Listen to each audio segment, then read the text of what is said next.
December 4న MLC Teenmar Mallanna కార్యాలయం ఎదుట ఆత్మహత్య చేసుకున్న ఈశ్వర సాయి భార్య ఆడియో కాల్ వైరల్ అవుతుంది. ఆర్థిక ఇబ్బందులు ఉండటంతో మల్లన్న కార్యాలయానికి వెళ్లానని, మల్లన్న 20,000 ఆర్థిక సాయం చేశారని ఆమె మరొకరితో చెప్పినట్లు ఆడియోలో ఉంది. అయితే సాయం చేసిన వీడియో సోషల్ మీడియాలో వైరల్ కావడంతో బంధువులు తిట్టారని చెప్పింది సాయి భార్య. లక్షల మందికి ఆ వీడియో చేరడంతో మల్లన్న దగ్గరికి ఎందుకు వెళ్లావు అంటూ సాయి తరడి ప్రశ్నించాడని మహిళ అంటుంది. తీన్మార్ మల్లన్న వాళ్ళది ఇట్లా వీడియోస్ అన్ని ఇట్లా నాకు కొంచెం ఈ ప్రాబ్లం లో ఉండి సార్ దగ్గరికి వెళ్తే కొంచెం మాకు హెల్ప్ చేసిండు అన్న. అంటే మా హస్బెండ్ కొంచెం డ్యూటీకి వెళ్ళలేక ఆయనకి నడుములో నొప్పితోని డ్రైవింగ్ చేసి ఇంట్లోనే ఉంటుండే. ఇప్పుడు దగ్గర ఇంటి రెంట్ 2 నెలల నుంచి ఇంటి రెంట్ కట్టలేదు. ఎవరు హెల్ప్ చేశారు? తీన్మార్ మల్లన్న హెల్ప్ చేసిండా మీకు? తీన్మార్ మల్లన్న హెల్ప్ చేసిండు. ఓకే, హెల్ప్ చేసిండు. అది మొత్తము ఇన్స్టాగ్రామ్ లో అప్లోడ్ చేసేసిండు అన్న న్యూస్. ఎవరు? మీ ఓడా? మా తీర్మాన్ మల్లన్న వాళ్ళు అందరూ మమ్మల్ని అంటే పిల్లలు బయటికి వెళ్ళినా ఎవరైతే బయటికి వెళ్ళినా ఏదో చీప్ గా చూస్తున్నట్టుగా అంత ఎట్లాగో మాట్లాడుకోవడాలు అట్లా మాట్లాడుకుంటున్నారు. మా అత్తమ్మ వాళ్ళు కూడా అందరూ ఎంతో మంది ఫోన్లు చేసి వాళ్ళని తిడుతున్నారంట, ఏమేమో చెప్తున్నారన్న. మీకు హెల్ప్ చేసిర్రు, తీన్మార్ మల్లన్న హెల్ప్ చేసినని వాళ్ళు గ్రూప్ లో పెట్టారు, అంతేనా? గ్రూప్ లో పెట్టినందుకు అది అందరికి తెలిసిపోయి అట్లా ఎందుకు వెళ్ళి అడుక్కున్నారు బిచ్చపొల్లలాగా అది ఇది అని అంటే మాకు సహాయం చేసే వాళ్ళు ఎవరు లేరన్న. ఎంత ఇచ్చారమ్మా? డబ్బులు ఎంత ఇచ్చిండు సారు? 20,000 అన్న. 20,000 ఇచ్చిండు మీకు. ఎప్పుడు ఇచ్చిండమ్మా అది? మొన్న సండే రోజు అన్న. మొన్న సండే రోజు తీన్మార్ మల్లన్న సారు మీకు 20,000 ఇచ్చిండు. దాని గురించి వాళ్ళు హెల్ప్ చేసినట్టు వాళ్ళు పెట్టుకుంటే మీ వాళ్ళు తిడుతున్నారు, అంతేనా?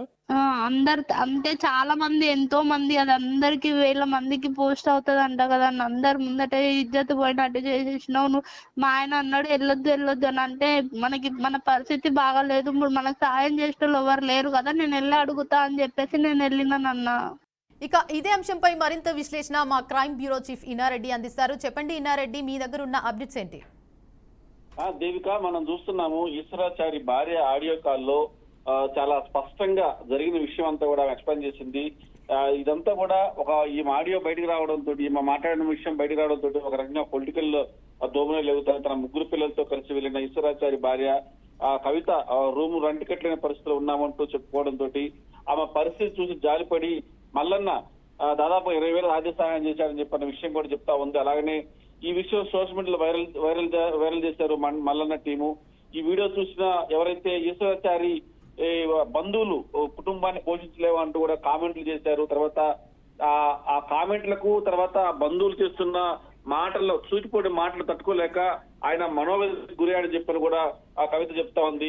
అయితే ఈ విషయం మల్లన్నతో మాట్లాడగానే వెళ్ళడం, తర్వాత ఆయన అందుబాటులో లేడు, మళ్ళీ సాయంత్రం కలవమని చెప్పిన నేపథ్యంలో ఒక్కసారిగా పెట్రోల్ పోసుకొని ఈశ్వరాచారి చనిపోయిన నేపథ్యం మనం చూస్తారు. అంటే గాంధీ ఆసుపత్రిలో చికిత్స పొందుతూ మృతి చెందిన నేపథ్యంలో అసలు విషయం తెలియకుండా కేటీఆర్ ఈశ్వరాచారి కాంగ్రెస్ ప్రభుత్వం ట్వీట్ చేశారని రామ్మోహన్ రెడ్డి కొంతమంది దీని మీద కౌంటర్లు వేయడం, అంటే కౌంటర్లు ప్రతి కౌంటర్లు, అంటే ఒక పక్కన ఒక మనిషి చనిపోయిన తర్వాత దీన్ని రాజకీయంగా వాడుకోవాలని చూసే ప్రయత్నం చేస్తారని చెప్పేసి కూడా స్థానికులు ఆందోళన వ్యక్తం చేస్తా ఉన్నారు. ఏదైనప్పుడు కూడా ఈశ్వరాచారి చనిపోయిన నేపథ్యంలో కవిత కుటుంబానికి, అంటే ఆ కుటుంబానికి ఆర్థిక సాయం చేయడం లేదా ప్రభుత్వం తరఫున ఆదుకోవడమో చేయకుండా ఈ రకంగా రాజకీయ పరంగా ఆ ఇష్యూని వాడుకోవడం అనే దాని మీదనే ప్రస్తుతం ఆందోళన కొనసాగుతా ఉంది. ఒకవైపున కేటీఆర్ చేసిన ట్వీట్ మీద రివర్స్ గా కౌంటర్లు వేయడం వెనుక, తర్వాత ఆ కుటుంబం ఎప్పుడైతే ఆర్థిక సాయం కోరి మల్లన్న సాయం చేశాడో ఆ విషయం వీడియో వైరల్ అయిన తర్వాత ఆ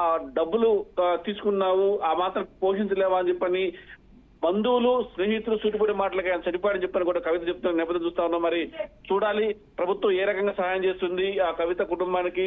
ఈశ్వరాచారి చనిపోయాడు కాబట్టి మరి వాళ్ళ కుటుంబాన్ని ఆదుకోవాల్సిన బాధ్యత ప్రభుత్వమే ఉంది. మరి మల్లన్న కూడా ఈ విషయం మీద కూడా ఎలాంటి ప్రకటన చేయలేదు, వాళ్ళ కుటుంబం ఏ విధంగా ఆదుకుంటామని చెప్పని. ఏదైనప్పటికీ ఇలాంటి చావుల వెనుక ఇలాంటి ఆత్మహత్య జరిగే కుటుంబం రోడ్డున పడ్డ తర్వాత ఈ రకంగా ఆ కుటుంబం పేరు మీద రాజకీయం చేయడం సరిగా చెప్పని కూడా స్థానికులు ఆందోళన వ్యక్తం చేస్తా ఉన్నారు. Devika, right, thank you for the update Inna Reddy.